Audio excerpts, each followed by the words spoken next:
चलिए one day exam में पूछे जाने वाले कुछ और इम्पॉर्टेंट वर्ड जिसमें से एक एम्पल है के एटिमोलॉजी के साथ साथ इसके सिनोनिम्स एंटोनिम्स को कवर किया गया है।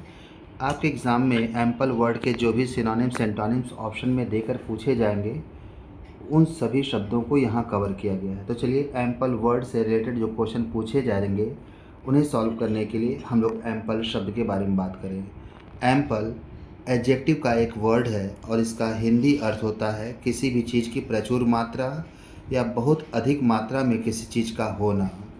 यदि हम इसके इंग्लिश मीनिंग की बात करें, अगर हम इसके इंग्लिश मीनिंग को एक्सप्लेन करें तो इट मीन्स होता है something which is more than enough, या फिर फुल्ली सफिशिएंट या लार्ज इन साइज। तो कोई भी चीज़ जो आवश्यकता से अधिक है यानी फुल्ली सफिशिएंट है या साइज में वो लार्ज है, तो इस मीनिंग में एम्पल वर्ड यूज होता है। एम्पल वर्ड ओल्ड फ्रेंच से 14th सेंचुरी में इंग्लिश लैंग्वेज में आया। इसको थोड़ा हम समराइज करें तो एम्पल वर्ड ओल्ड फ्रेंच में 12th सेंचुरी में पाया गया और ओल्ड फ्रेंच में एम्पल का मीनिंग वास्टनेस एंड एबंडेंस से निकलता है, जबकि लैटिन में ये एम्प्लस के नाम से जाना जाता है। इट मीन्स आप कह सकते हैं कि लैटिन ओरिजिन में एम्पल को एम्प्लस के रूप में देखा गया और वहाँ इसकी मीनिंग लार्ज, स्पेसियस या वाइड से लिया जाता था।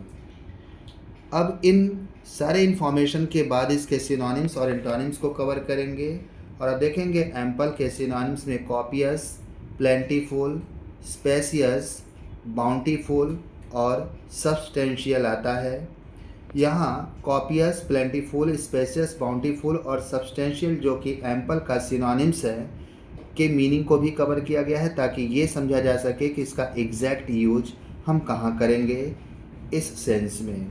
तो कॉपियस, अगर हम इसके इंग्लिश एक्सप्लेनेशन की बात करें तो होता है अबंडेंट इन सप्लाई और क्वांटिटी। अगर हम इसकी हिंदी व्याख्या करें तो ऐसी कोई भी चीज़ जो बहुत बड़ी संख्या या मात्रा में हो, जिसको लिखना या वर्षा होने के संदर्भ से जोड़ा गया है। इट मीन्स जब हम कोई चीज़ बहुत बड़ी संख्या में, बहुत बड़ी मात्रा में लिखते हैं या हम वर्षा के संदर्भ में बात करते हैं कि बहुत अधिक वर्षा हुई है, तो ऐसे सेंस में कॉपियस वर्ड यूज होता है। चलिए प्लेंटीफुल के बारे में बात करें तो इसका इंग्लिश व्याख्या इट मीन्स कह सकते हैं कि English explanation existing in great quantities होता है।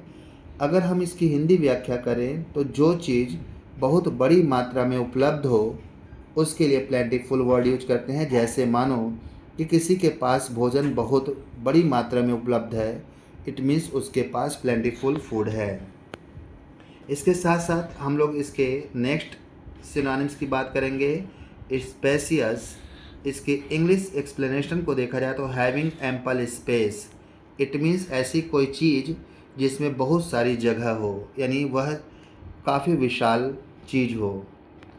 हम लोग बंटीफुल की बात करें तो बंटीफुल का इंग्लिश एक्सप्लेनेशन होगा लार्ज इन क्वांटिटी या जेनरस।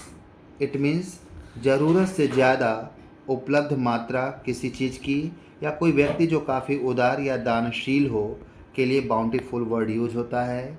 जबकि सब्सटेंशियल की बात करें तो English explanation of considerable importance, size और वर्थ से लिया जाता है। जबकि इसकी हिंदी व्याख्या की जाए तो जब कोई चीज़ मात्रा, धन या आकार में काफ़ी ज़्यादा हो तो उसके लिए सब्सटेंशियल वर्ड यूज किया जाता है। तो ये कॉपियस, प्लेंटीफुल, स्पेशियस, बंटीफुल और सब्सटेंशियल ये सब एम्पल के सिनोनिम्स है। जबकि इसके एंटोनिम्स के बारे में बात करें तो फर्स्ट वर्ड है स्कैंट। इंग्लिश इसकी एक्सप्लेनेशन है बर्ली, सफिशिएंट और एडिकेट। इट मीन्स कोई भी चीज़ जो मुश्किल से ही पर्याप्त हो। इसको हिंदी में अगर देखें तो कोई भी चीज़ जो ज़रूरत से कम हो उसके लिए स्कैंट वर्ड यूज करते हैं। जबकि नेक्स्ट एंटोनिम्स है मीगर। मीगर का मीन होता है लैकिंग इन क्वांटिटी और क्वालिटी। अगर हिंदी में हम देखें तो इसका मतलब है कि किसी भी चीज़ की मात्रा या गुणवत्ता इतना कम हो कि गुजारा भी मुश्किल से हो पाए। तो अगर कोई व्यक्ति इतना कम अर्निंग करता है कि मुश्किल से भी गुजारा हो पाए, तो उस अमाउंट के लिए मीगर वर्ड यूज करते हैं।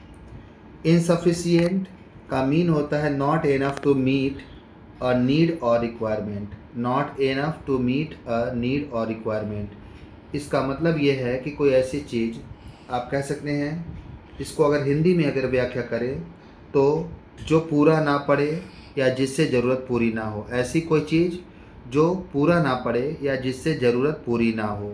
जैसे अगर आपको किसी रूम में पढ़ना है लेकिन लाइट पर्याप्त नहीं है, तो आप देखेंगे कि वह लाइट पूरा नहीं पड़ रहा है आपके पढ़ने के लिए, या उससे आपकी ज़रूरत पूरी नहीं हो रही है।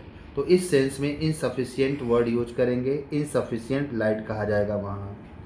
नेक्स्ट एंटोनिम्स का वर्ड है स्पार्स। अगर इंग्लिश एक्सप्लेनेशन की बात करें तो थीनली डिस्पर्स्ड होता है और स्कैटर्ड, या इसे हम मीगर भी कहते हैं। हिंदी में अगर इसको देखा जाए तो बिखरा हुआ, इसका मतलब जो घना ना हो, दूर दूर तक फैला हो या संख्या में बहुत कम हो, ऐसे सेंस में स्पार्स वर्ड यूज किया जाता है। जैसे अगर कहीं किसी देश का जनसंख्या बहुत कम है या सर के बाल बहुत कम हैं, घने नहीं हैं, तो इस सेंस में स्पार्स वर्ड एम्पल के एंटोनिम्स के रूप में यूज किया जाता है। इस तरह से एम्पल के कौन कौन से सिनोनिम्स वर्ड आपसे पूछे जा सकते हैं, एंटोनिम्स पूछे जा सकते हैं, with English and Hindi explanation के साथ इस वीडियो में आपको बताया गया। इसके एटेमोलॉजी को कवर किया गया।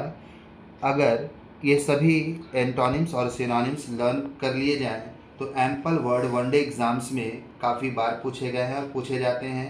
तो इसके सिनोनिम्स एंटोनिम्स को ईज़िली विद नॉलेज हम लोग सॉल्व कर सकते हैं, कवर कर सकते हैं। तो उम्मीद है कि आपको ये वीडियो समझ में आया होगा।